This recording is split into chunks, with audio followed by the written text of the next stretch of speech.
بسم اللہ الرحمن الرحیم۔ السلام علیکم محترم سامعین و ناظرین۔ بعض لوگ دنیا میں اتنا پریشان ہو جاتے ہیں کہ لوگوں کے سامنے بھی تذکرہ کرتے ہیں اور کسی اللہ والے کے پاس بھی جا کر بیٹھتے ہیں اور وہ کہتے ہیں کہ میں اتنا پریشان ہو گیا ہوں، میرا دل اتنا تنگ ہو گیا ہے، اتنا پریشان ہو گیا ہے کہ میں خودکشی کر لوں۔ اللہ حفاظت فرمائے۔ خودکشی کے بارے میں سوچنا بھی بہت برا فعل ہے اور گناہ کا عمل ہے۔ سوچنا جب گناہ ہے تو کرنا تو پھر اپنی آخرت ہی برباد کرنا ہے، لیکن حالات سے مجبور ہوتے ہیں لوگ۔ جس رب نے مجھے اس طرح پریشان کیا ہے وہ رب میرے حالات کو بدل بھی سکتا ہے۔ یہ جو برا وقت میرے اوپر آ گیا ہے، تنگی کا وقت آ گیا ہے، پریشانی کا وقت آ گیا ہے، ان برے وقتوں کو اللہ تعالیٰ اچھے وقتوں میں تبدیل کر سکتا ہے، کیونکہ خیر اور شر اللہ کی طرف سے ہی آتے ہیں۔ اللہ تعالیٰ نے قرآن کریم میں فرمایا ہے، ترجمہ: ہر پریشانی کے بعد آسانی ہے، سہولت ہے تو یہ دن بھی گزر جائیں گے۔ یہ تصور کر لیں یہ دن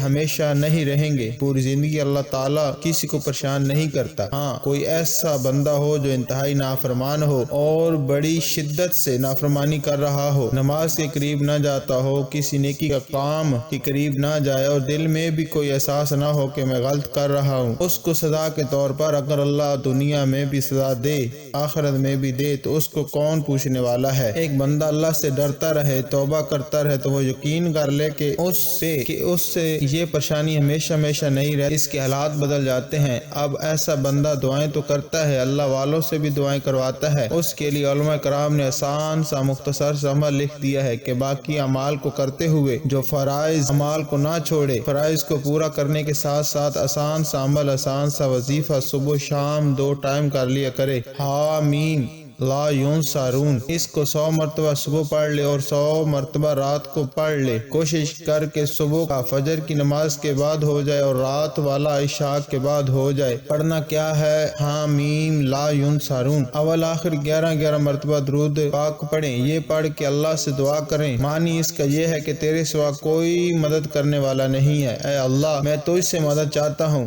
اور دل میں دعا کرتے رہیں، تصور رکھ کر یہ پڑھیں اور اللہ سے مانگیں، اور یہ مانگنا اتنا زبردست ہوگا چند دنوں کے اندر، مہینوں سال نہیں لگیں گے انشاءاللہ۔ اللہ تعالیٰ کے فضل و کرم سے چند دن کے اندر آپ کے حالات بدل جائیں گے، آپ کے حالات بہتر ہو جائیں گے، تنگی اور اللہ تعالیٰ آسانی میں بدل دے گا، پریشانی کو اللہ تعالیٰ سکون میں بدل دے گا۔ زندگیاں بدلنے کا یہ وظیفہ ہے تو یہ وظیفہ بھی پورے خلوص کے ساتھ کریں، اللہ کے اوپر مکمل بھروسہ اور یقین رکھتے ہوئے کریں، انشاءاللہ اللہ تعالیٰ آپ کو اپنے مقصد میں کامیابی عطا فرمائے۔ ہر تنگی، ذلت، رسوائی، پریشانی سے اللہ تعالیٰ حفاظت کرے، اللہ تعالیٰ عمل کی توفیق عطا فرمائے، آمین۔